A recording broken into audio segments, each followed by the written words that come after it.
Good afternoon and welcome to the Global Telco Blockchain Summit, the leading conference for telco service providers to discover the key benefits of blockchain and its transformative impact within the telecoms ecosystem. Before we begin, I would like to thank our event partners, Communications Business Automation Network and the Global Leaders Forum for supporting this first virtual edition. I would also like to sincerely thank our lead sponsors, QLC Chain, and our co-sponsor, Amartus, for their support of this event. This session is on the CEO business case, why is softwarization and automation critical to the future of telco SPs? Before we get started, I would like to point out that you can ask questions to the panel throughout the session by using the Q&A function at the bottom of your screen, and we'll do our best to get to them before the end of the session. Without further ado, I would like to introduce the moderator for this session, Daniel Bar-Lev, who is Vice President of Strategic Programs and Business Development for Europe, the Middle East and Africa at EMEA Forum. Daniel, over to you. Thank you, Lise. Good morning, everyone. Good afternoon, good evening, wherever you are. Welcome to this CEO business panel. I'm going to introduce now our panelists one by one. I'll first turn to Mark Halbfinger, CEO of Pccw Global. Would you care to introduce yourself, Mark? I think you're on mute. That's all right. Sorry about that. Thanks, Daniel. Thank you very much. My name is Mark. I'm the CEO of Pccw Global, which also operates a fabric known as Console Connect. Very eager to contribute to this panel where we see a distributed ledger as a key component of our development going forward. Thank you, Mark. I'll turn to Susan. Susan, would you like to introduce yourself now? My name is Susan. I'm a Chief Operating Officer from the QLC Chain. Really glad to be here. QLC Chain may be a new name for you because we emerged for the opportunity, the automated commercial layer. And we're a group of telecom specialists and blockchain engineers. We devoted ourselves to the blockchain applications for the telecom industry and telecom industry only. So I'm going to talk a bit more about our experience helping the transformation to the automated network. Thank you, Daniel. Thank you, Susan. Over to you, Sibito. Sibito Morley from CenturyLink. Good morning, good afternoon, everyone. My name is Sibito, and I'm the Chief Data Officer at CenturyLink, and I'm responsible for our data enablement initiatives here. One of the key areas we're focusing on is the use of blockchain in terms of creating interchanges with our partners, as well as opportunities to look at new revenue cycles. So very excited to be here and part of this panel. Thank you, Sibito. And last but not least, Michael Kearns from Amartus. Good afternoon, everybody. Michael Kearns is my name. I'm the co-founder and chief strategy officer of Amartus. We're a vendor who is providing inter-provider service automation solutions, industry standards-based. We're working widely within the MEF, the TM forum, and also aligning with the CBAN work. We've contributed there. And we're looking forward to introducing the DLT capabilities for particular aspects of the life cycle for the inter-provider automation. Tremendous. Thank you, Michael. So just a note for our viewers, I'm going to be using the term DLT, synonymous for blockchain. And so when I talk about DLT, distributed ledger technology, some of you might think of that as blockchain. That's the way I'm going to go when I'm posing the questions and moderating this panel. So I'm going to start off with a general question for each of the panelists. What, Mark, for you, does DLT mean? It's a lot more than a technology, I assume. It's a business opportunity. So how would you describe the importance or what DLT is? Thanks, Dan. From a high level, I think that for us, it represents the hallmark of automation and where the world is going. And arguably the COVID-19 pandemic that we're living through is an accelerant to automation. And having a distributed ledger as a common trust value amongst partners in any type of service that's provided in managing identity and verification across those environments, and most importantly, in assuring settlement for complex use cases, because the world is becoming increasingly complex. So I think automation of complex use cases efficiencies, and I think also to some extent accelerating where we need to be going in the new age of technology and how it's leading us. So for us, it's automation, efficiency, technology. I remember, I think it was 5 years ago, when you started explaining in MEF the importance of automating commercial interaction between service providers. Back in 2015, I think it was. November 2014. Only my mother watched that one on YouTube, but yeah, that's right. It was already at Gen 14. So, I mean, were you thinking blockchain at the time when you were talking about that automation? Frankly, no. It was clear to us, but that was where we were starting the research, and I applaud those who had been involved in blockchain earlier. We started to aggressively get involved in blockchain. I think it was quite famously made known through a very transparent POC that we did together with Colt, which we announced, I think, at the end of 2018, if I'm not mistaken, about 2 years ago, 2.5 years ago. We had done some prep work ahead of that. And that was when we started to get going. And since then, we've been quite aggressive. We have an agile release train inside our company that's focused on delivering DLT or blockchain, whatever you want to call it, through various forms. And we've got different approaches to it as part of our platform economics release train, which is ultimately going to be a functional driver through all of our services and use cases, first at the wholesale level and ultimately at the retail level. We don't know how long that will take, but that's the roadmap that we're clearly on, and the company is well aligned to that today. Thank you. So Sibito, I mean, you're from CenturyLink, probably the go-to person for blockchain there. Can you tell us what DLT means to you and to CenturyLink? I think we have a lot in common with the way Mark described it. The reality is, that, creating an opportunity for interoperability and the concept of digital contracts is essential to what we're trying to do.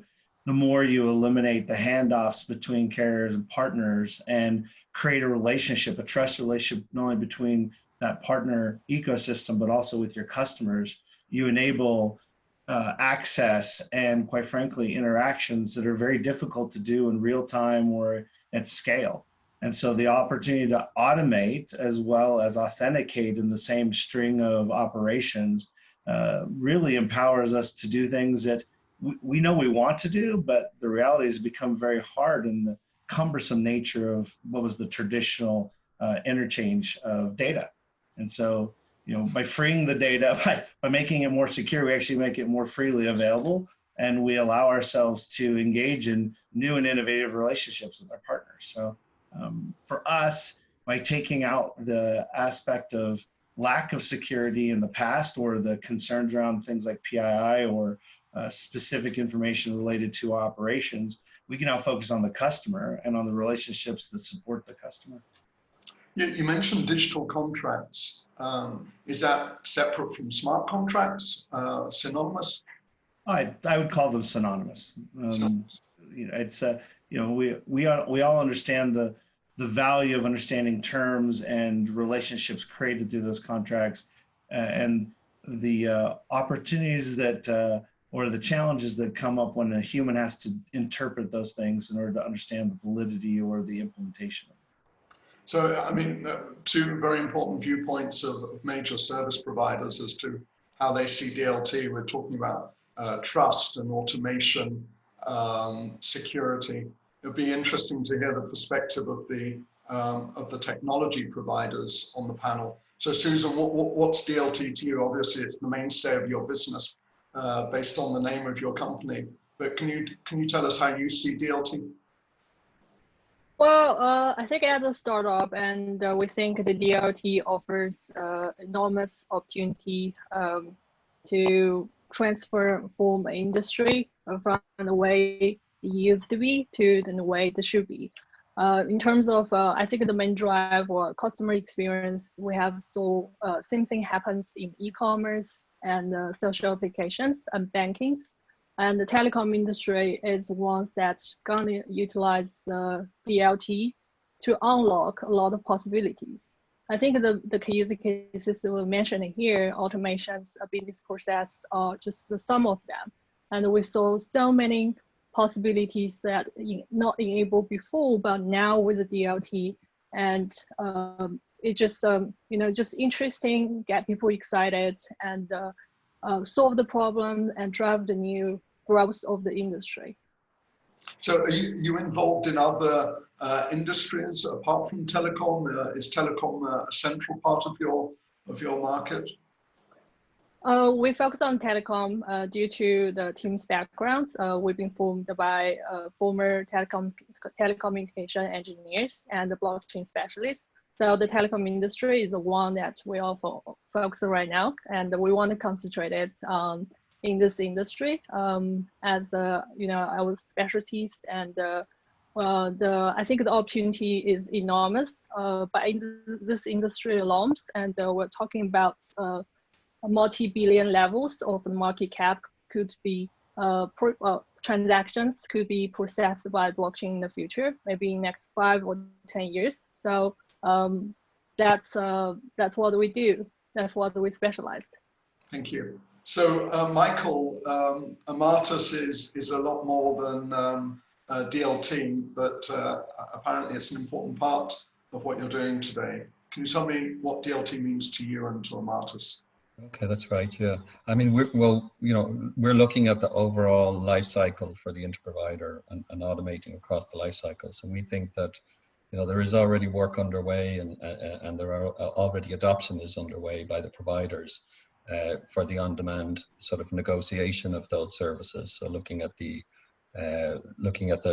qualification, the quoting, and the ordering phase of that. But of course, to complete the life cycle, we need to look at the upfront aspects of that, so contract negotiations, and then we need to look at the follow-on steps such as settlement and billing. And I think that's where the DLT really comes into play, is how to form those partnerships on the front end of this process, how to make it so seamless that they can be formed in real time, through the trust, through the traceability of the ability to drive a process through a DLT type technology using the capabilities there, and on the back end through settlement and billing, and being able to automate that whole settlement and billing process to make the whole life cycle end to end automated. And I think DLT has those characteristics, and we've been working and experimenting and researching that with other companies. And we believe that it has the capabilities for that. From your experience, you mentioned life cycles, service life cycles. Do you see DLT more relevant in certain parts of the life cycle than others? I think it does bring more relevance in certain parts, but I think it will be involved in all parts. For example, if you go through the qualification and quoting and ordering, you'll need to record some of the information there in order to drive the settlement. If you're doing the upfront contract negotiation, you need to convert those contracts into smart contracts that can then be used throughout the life cycle to drive the different stages. So I think it can work in combination with the work that we're doing, say at MEF or the LSO Sonata APIs, and this is a good combination where you've got processes that can be established between parties through APIs, and then using the blockchain for the shared record, for the shared logic based on the contract aspects of that life cycle. Okay, tremendous, thank you. So I want to ask a general question to the panel. Who typically, in your experience, drives the introduction of DLT into the service provider? Is it top down? Is it bottom up? Is it technology driven? Because it seems like it's about business, it's about trust, as was mentioned earlier, but it's very much about technology as well. So can anyone tell me where you think that story needs to be told in the service providers for it to get accepted and adopted first? From my perspective, I mean, obviously it changes depending upon what company you're in, but culturally at CenturyLink, it's really driven by an exchange between both our operators and our financial teams. And they've really seen the value of this in terms of operational efficiency. Our key sponsors have actually been mostly in the finance area, where they've come to us and said, we want to be able to drive not only efficiency through the operating side, but also to give ourselves a much clearer view in terms of the financial exchange we have, whether it's on resolution, contractual resolution, or around topics such as taxes. And so we've really had a lot of success from a business side of bringing these forward as business cases, and then together with our technology side and the partners that we've built, a partnership we've built, and then driving the business case forward so that we can put them in place. I will say, Mark described, I think, a very important aspect of that is that as you build the engine that can satisfy and fulfill these things, you enable the business to come up with more ideas and then prioritize them. And I think that that's, Mark's been leading this in the industry for a long time on that. So we've tried to learn. How's that? Thanks for the volleyball lift there on that one. Let me offer the following. One of the sponsors here is CBAN, and the whole notion of CBAN really is to drive the concept of blockchain as a framework through the industry. And I think that in trying to understand where it starts from, which is what your question is, Daniel, you can say ground up or top down. But there also needs to be some sort of framework of thought that everyone can relate to. What were the key drivers then to form CBAN out of the Global Leaders Forum within the past couple of years? First and foremost was the notion that if telcos are going to continue to be infrastructure players, they have to recognize that there's other infrastructures out there, such as clouds and data centers. And if there's going to be an increased layer of interoperability that takes place across different types of asymmetric platforms of infrastructure, it will be necessary to find some way to settle for value, whatever those units of value may be. Quite frankly, the clouds, who started their lives well after the physical networks did, built all of their ecosystems around automated software-based environments. And the digital contracts or smart contracts that Sibito mentioned is really key to all of that. They're able to function well because they stay within their own ecosystem. But if we're going to challenge them to say, hey, interoperate, we're going to have to do some heavy lifting and meet them on their ground, which is software development. And I think that all the commercial leadership associated with CBAN and with GLF understood that. And that's why number one, CBAN is open to any service provider, any ICT service provider. It can be cloud, it can be physical networking, it can be a member of GLF, not a member of GLF. And what's the big thing that they did that answers your question that's so important is that they got all the technology players together, like Amartus, like QLC, and others, maybe 10 others, and put everyone together and say, let's build a common framework upon which we can all deliver code to that would make it easy to convince a product manager who wants to get something complex out the door and needs to formulate smart contracts that would go into a distributed ledger environment, or the finance people, the tax people, the legal people, and the leadership of an organization that's looking for automation efficiency. So hopefully all of this mindset is being built. And I think that the decision-making has to come from the top down, but it also has to come from the product managers who are eager to do new things out on the street and really drive it and understand that just doing something unilaterally without thinking through all of the food chain complexities that exist today for complex services, it's necessary to really think holistically.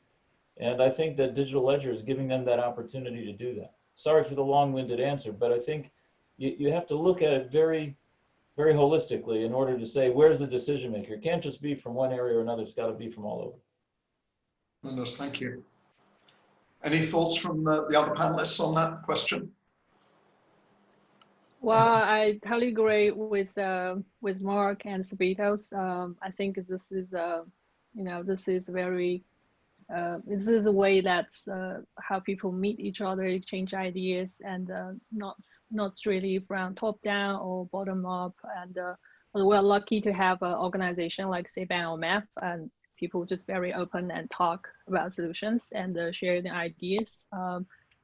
So, I mean, we'll constantly propose new ideas, and we try out, we have rounds of meeting, we discuss whether it's the value points that move forward. So I like the environments that are atmosphere that's provided by the carriers that we have been working with. Very good. And Daniel, just the last few words for me, just as a company who's kind of working across different providers and looking at the, you've got different stakeholders. You've got the business folks, you've got the product guys, you've got the operations, you've got the IT guys, you've got the financial guys as well involved in this area.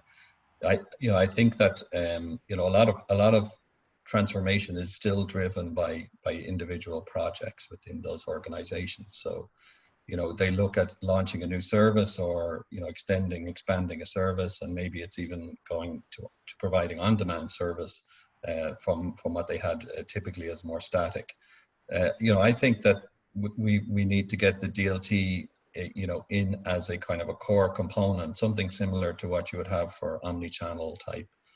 Omni-channel was introduced for opening up your service offerings in different ways to your customers. I think we also need to look at opening it up to our partners, in a similar way. So establish the DLT and the automation as a fundamental building block, just like an omni-channel or a CRM would be inside of your organization. Then build out per project the types of services that, will really be able to exploit the capability. And, that's instead of going from of course you need top-down buy-in, but that's the major transformation. And this is about building an ecosystem.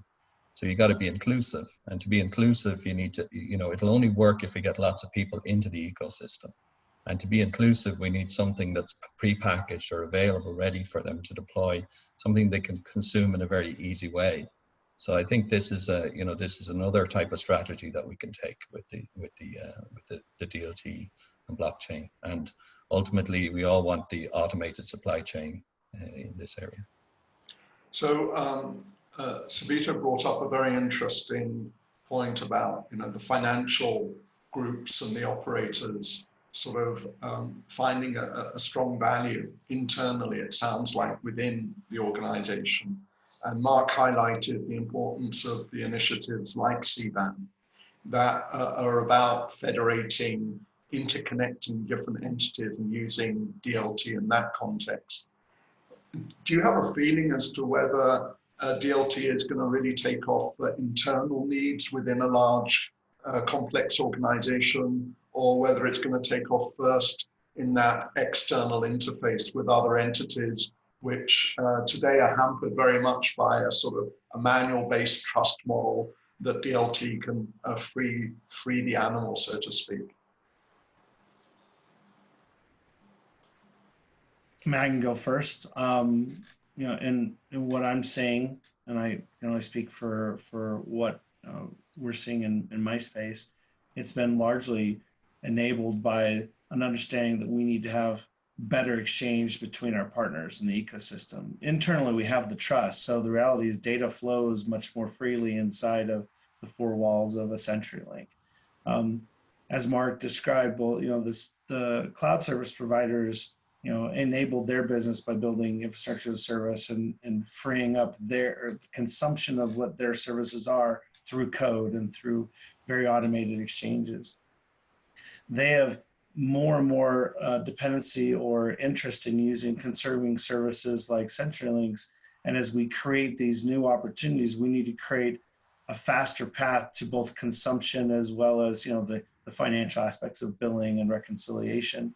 And the reality is also, as what Michael described, is by creating a portfolio of goods or portfolio of interchanges and understanding how each of our businesses and our partners' businesses evolve, we create that security and that transparency that will allow us to not only buy and consume from each other faster, but I think it also spurs innovation. And so, DLT has a lot of power inside and outside, but I'm seeing that the biggest driver is the need to interchange or engage with a partner ecosystem and drive that interoperability. But very much aligned with what Mark said on absolutely. the CBAN example. So very much about external interfacing. Okay. Is it, so taking that, as being the most sort of important aspect, is there a minimum number of partners that clubbed together that use DLT for a given use case that makes it worthwhile? I mean, is it worthwhile using DLT when you've just got 2 partners, or do you have to have 3 or 4? Is there a critical mass, or do we have to wait till we get dozens or hundreds before it really gets useful? Start with 1, you go with 2, you have 3, 4, 5. Eventually, it evolves. It's I think all of us worldwide have become statisticians about exponential behavior as a result of the pandemic. And so you're hopeful that in the way that COVID-19 has spread and hurt us, that perhaps blockchain can spread and help us.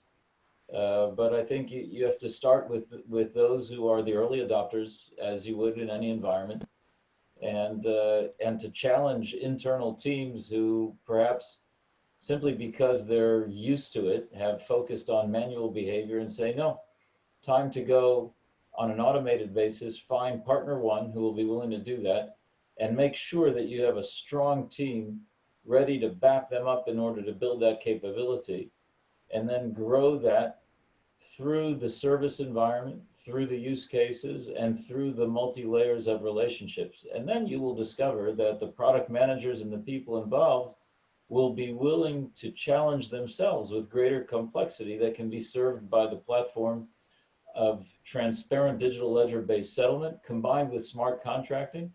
You'll be realigning people who know how to write code, which is contracts, and effectively even helping the legal team. And all of that should change. How fast can it happen is the question that I would ask, and I don't know the answer to that one. But there isn't a minimum. There isn't a minimum size that makes it worthwhile. You can start with 2 and you're already getting value.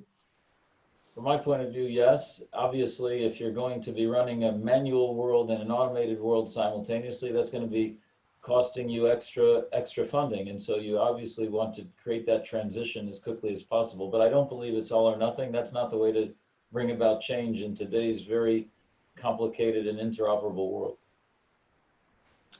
Any other thoughts on that? Yeah, I would agree with Mark, and I think that I think you can start small. You need to look at the business case for starting small. You need to look at the value that you derive from, say, a single provider automating with a number of their big customers or big partners there. And I think that if you can do that, it's a very healthy way to grow out the ecosystem, because once you're connected in smaller sub overlay kind of ecosystems within the overall framework of the supply chain, it makes it easier then to connect in those pieces, those clusters together, and grow the actual supply chain over time. But if you try to bite it off and say let's try and get everybody on board from day one, that's not going to work, because everybody is going to join at different speeds, at different pace. So I'm glad Mark brought up COVID, because it's another acronym, and we need more acronyms. We've got IoT, and we've got SD-WAN, and we've got 5G, and we've got MEC, and we've got SASE. So now we have another acronym, COVID. My question is, quite often we see really disruptive change when 2 or more trends converge, and then you reach the tipping point. Do you see other trends in the industry apart from COVID, which you see combining with DLT are going to tip things, that it's sort of like people are going to say, oh, now I get it, we have to do this, a sort of a combination with 5G or what's happening in the edge, the service edge. Do any of you see a sort of a trend that will drive that acceleration towards the tipping point? Daniel, I think that all of those things that you described are huge innovations. We're going from VPN type networking, private line type networking, to completely different paradigms in networking. That whether it's SASE, whether it's SD-WAN, and completely different need for networking. If we look at multi-cloud environments, we look at 5G access, you know, the only access we had previously was fixed access. You know, we can have fixed wireless access as the basic entry point. So there's so much, and edge cloud, you know, edge cloud is going to change things again. And this is a big disruption to the supply chain. It also will completely, you know, increase the number of and the velocity of those connections and those services, you know, n-fold. So in order to be able to deal with that change, you know, we really need to introduce the automation. It's a critical moment that we have, that with all of these things coming on stream in the next couple of years, that, you know, we need to put the automation in place. We can't continue with the approaches that are currently focused around thousands of orders. We need to think about millions and millions of dynamic orders for services pushing through the supply chain with lots of different arrangements and parties involved in delivering those, you know. I'm with Michael there. I think that 5G, IoT, and Edge are all sort of showing up simultaneously. Each one of them means something slightly different, but each one of them is delivering value to the other and accelerating demand. Also, both IoT and Edge initially really have at their applicational value at the B2B level, at the enterprise layer, which I think is where most of the 5G use cases today are being developed in terms of the business cases. Having digital ledger as a facilitating element contractually to underlie all of these complex use cases that can evolve and yet be delivered underneath with simplicity. Very difficult to take cloud providers, applications providers, Edge, 5G, mix them all together and see who gets what in the food chain of a transaction that ultimately finds its way to an end user, whether consumer or enterprise, and under what conditions in jurisdiction X or jurisdiction Y. So all this is happening at the same time. And COVID-19 arguably is an accelerator for people trying to understand how to do things without traveling. And I would also add something a little bit out of left field. And I think that some of the geopolitical story that's evolving with some tension worldwide, some would argue even as a part of COVID-19 or as a result, the whole notion of what distributed ledger can provide with regard to identity management and verification, which goes to the issues of security and trust and verification. I actually think, interestingly, that these will be contributors to leveraging technology that would help facilitate a trust layer that can be audited, that can be verified by third parties in a discrete fashion. And so I think all of these things happening at the same time really bring about the physics that we need to be in this space, all of us, as aggressively as possible. So let me take you up on that point of the geographical boundaries or national boundaries. They've become a lot more, as you say, a lot clearer, a lot more talked about in the last few years. And where data travels, can it cross a border? Can it go into another jurisdiction or not? People are getting a lot more sensitive to where data is stored and where it travels. Is DLT, is that going to be able to traverse these national borders as well? Or is it going to be confined to certain geographies where DLT is accepted and believed in? I'll pick that up some more if you want. I think to some extent initially it will depend upon jurisdictional approach to the technology initially, and in some respect it will require jurisdictional authorities to study up on what it means. But I think that ultimately it's a facilitator of value. Also for cross-border. QLC, who we know quite well, for instance, is involved, frankly, in setting up a crypto environment. And the real challenge that jurisdictions were feeling didn't have to deal initially with security, but rather the challenge to currency, whether or not you would allow traffic and units of value to traverse in some sort of other world that was outside the boundaries of fiat jurisdiction, right? And so I think learning from that companies like QLC that are wise in crypto and are able to manage relationship between that and fiat and still function within jurisdictional legal boundaries I think that's quite useful and instructive to take us to where we might go when there will be jurisdictions that will be concerned about data security and so on. And I think it's all natural. And distributed ledger in this regard is really a functional element to help service the interests of those who seek to monitor all of this activity. And so therefore, I think it's a natural evolution. Well, Go ahead. so yeah, I agree with Mark. I think we are talking about two levels here. One is on the service level, that whether the technology can be confined within a jurisdiction. I think yes, but on the token levels, and I think I have witnessed lots of progress have been happened in crypto communities. And back to 2016, it was so wild, and you can have all this people coming to cryptocurrencies with no KYC. But now the environment is quite complete. You know the address of exchanges. You know who are the major holders. I mean, not personally, but you have been able to track accounts. You know the relationship with different wallets, all those so on and so forth. So there's a oversight on the different exchange on the values of in crypto environments already. I think whether it's been done on an official level by some governments or it was on a volunteer basis,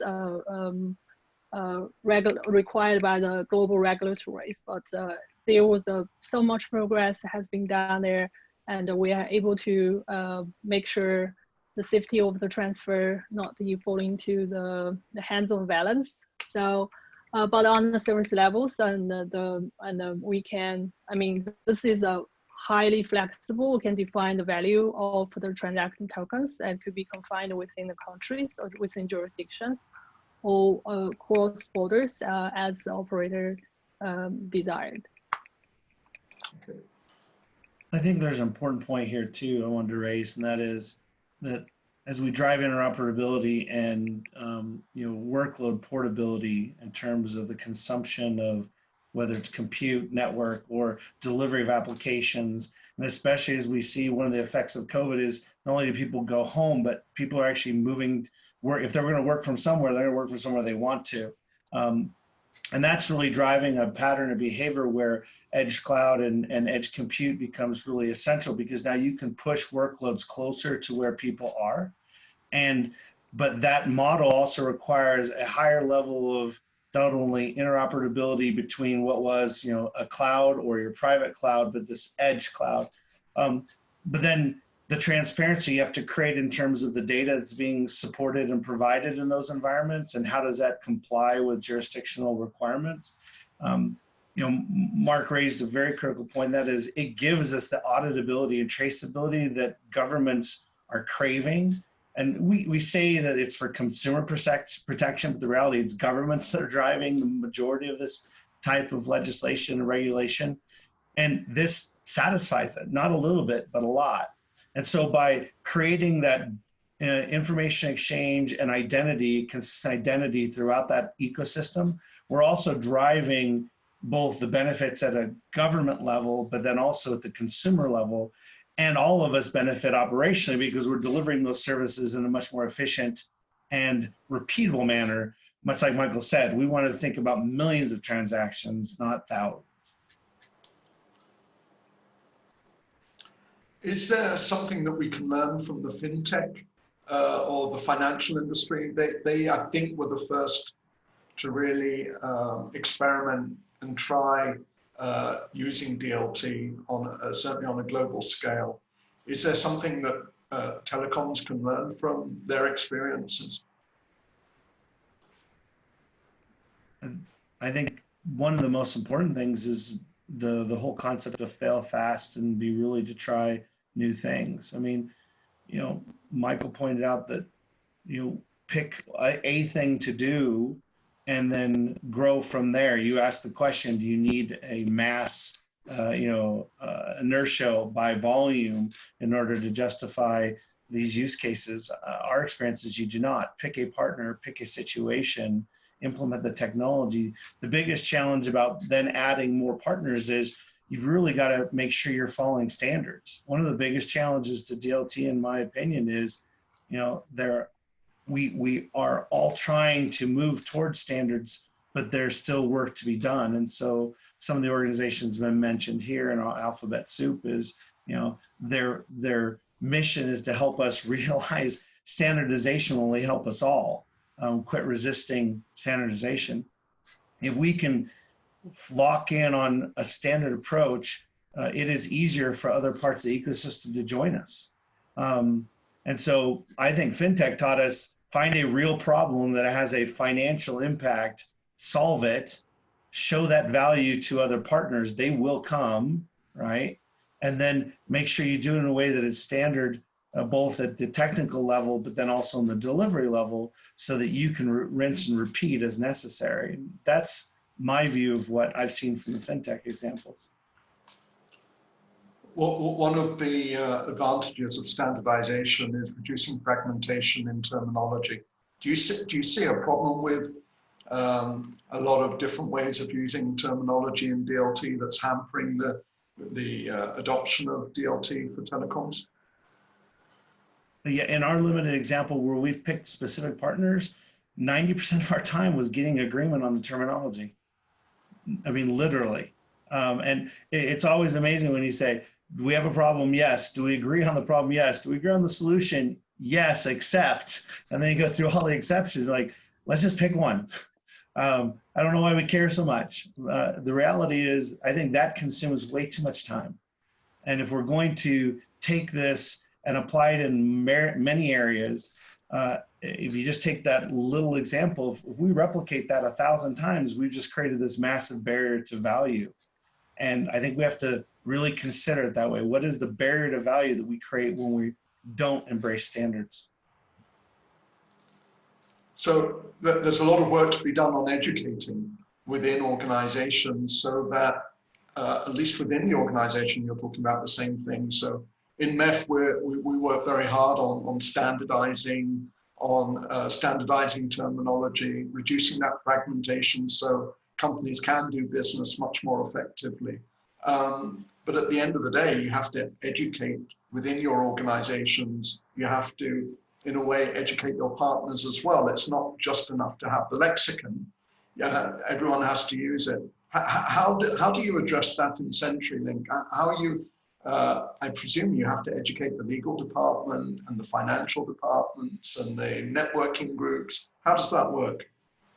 It's interesting because you talked about different things coming together and making this possible. There's also different things come together that make it harder, right? And so the concept of agile development has enabled different groups to really build and create products or services for themselves and break away from the traditional monolithic IT operations.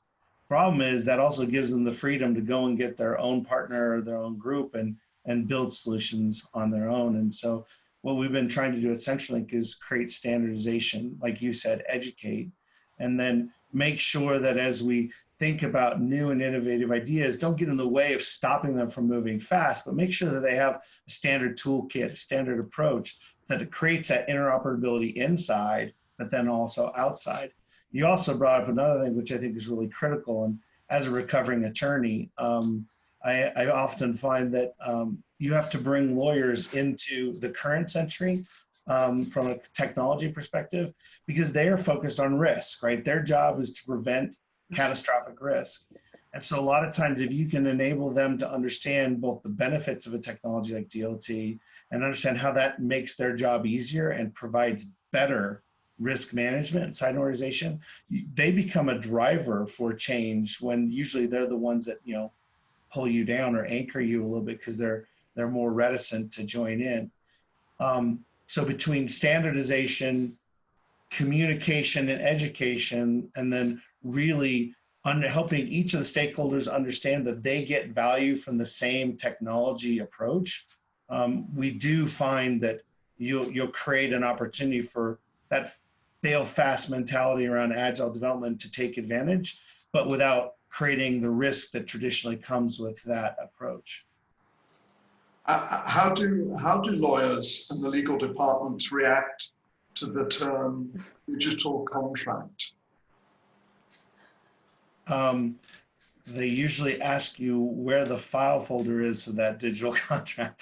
I mean, the reality is, you know, I started my career in digitization and automation of contracts.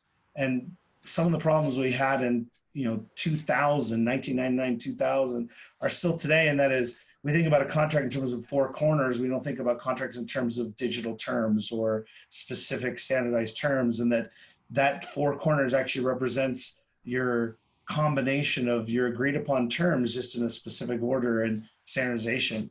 The more we can push our contractual side of our house as well as our operational side of our house to think of that in terms of digital clauses or digital terms, the more likely they are to embrace the idea of taking these things and then automating them. And we have very, very highly intelligent people in all these spaces, very, very good at what they do. What we've found is that in many of these ecosystems, it's about sub-optimization towards a specific goal, not understanding how the goals of another part of the organization can drive it. And DLT really exposes that, because by enabling us to understand how you digitize those needs and make them work throughout the organization at a data level, we empower each one part of the organization to achieve their goal, but ultimately give us a lift for everyone else. But that you're spot on. Legal teams typically are the ones you got to help understand early on the value, especially since they're also protecting you from data leakage, right? One of the biggest things is, okay, I'm gonna put all this concept of identity and wrap it up in a package. What did I just give somebody, right? How did I protect it? What is my exposure? So education on that side, I think, is absolutely critical to success of these programs, especially if they're going to start small. What's your experience of that, Mark, dealing within your own organization, but obviously with a lot of partners?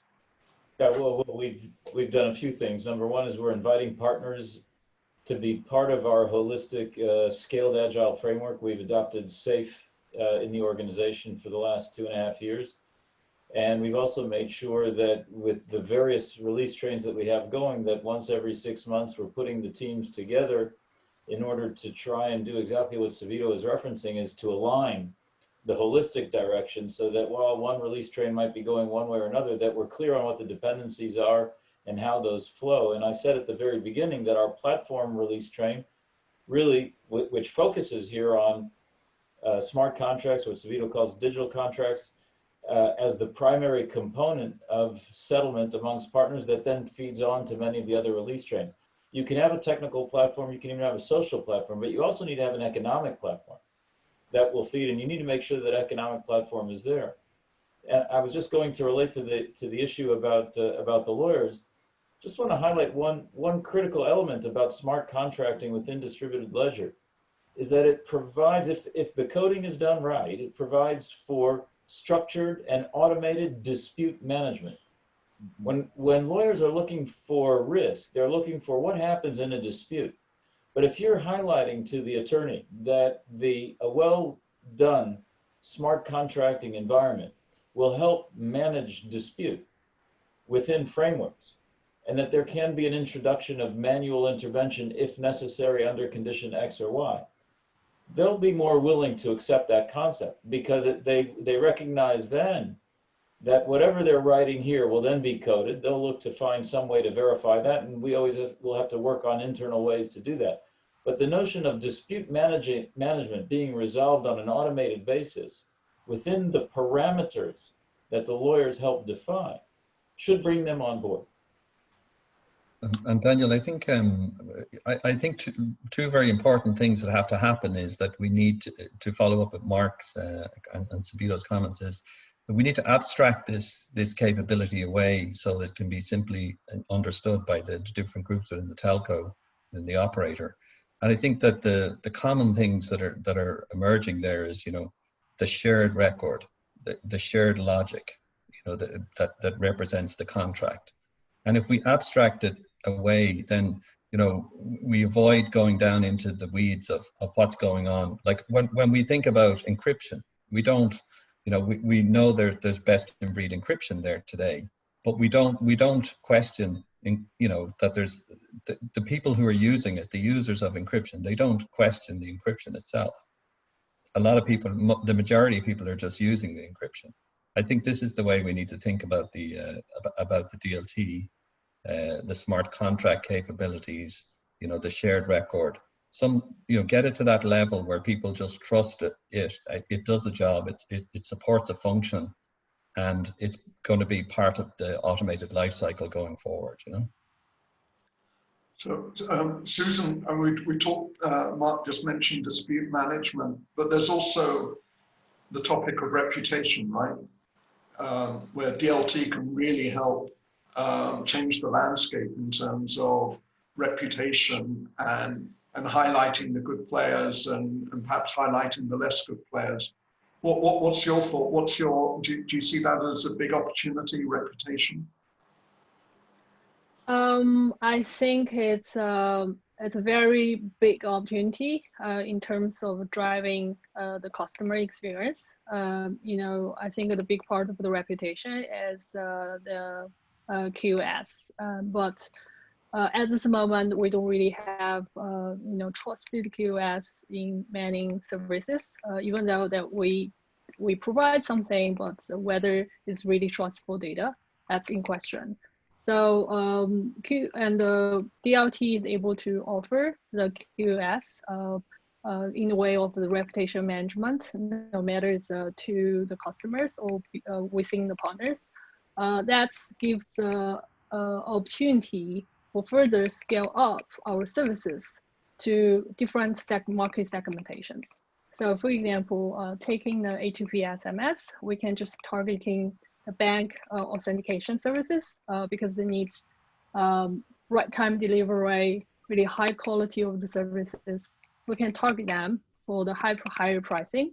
So we can just, you know, lower the pricing for the marketing campaign SMS, which you know, require less QoS and delivery time as well.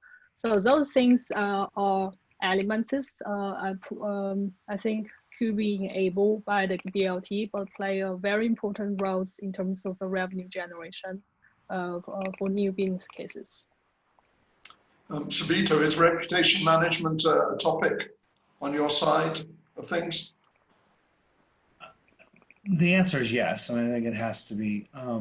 The reality is it's not been a focus of what my team has been delivering on. I think, you know, one of the questions that was asked even in the chat is how long will this become commonplace?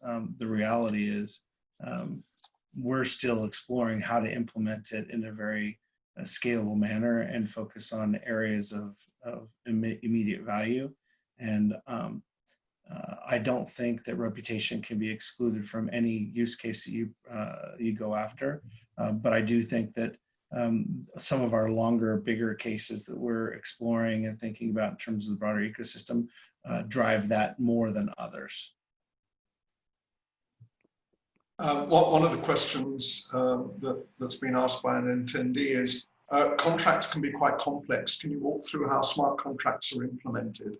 So I'm going to throw that one at you, Michael. Can you describe in 2 sentences how we're coming to the top of the hour? So can you just give people an idea of what we mean by taking a contract that everyone's familiar with in a PDF and converting that into software? So if you look at something like settlement, you know, it's the rules it's the encoding of the rules of the contract for the settlement process. You know, the terms, and it's very transparent. It's shared between you and your partner, so you can both look at this contract and say, yes, we agree that, you know, that this contract is there, and you both have the security that that's being executed, you know, between the parties. So as Mark mentioned, this is very important for dispute resolution. So it is code, right, at the end of the day, but it's code that you can read, and it's isolated code that will deal with the settlement, say in the settlement case, or in other cases it can also deal with different parts of the life cycle. You know? Another question's come in.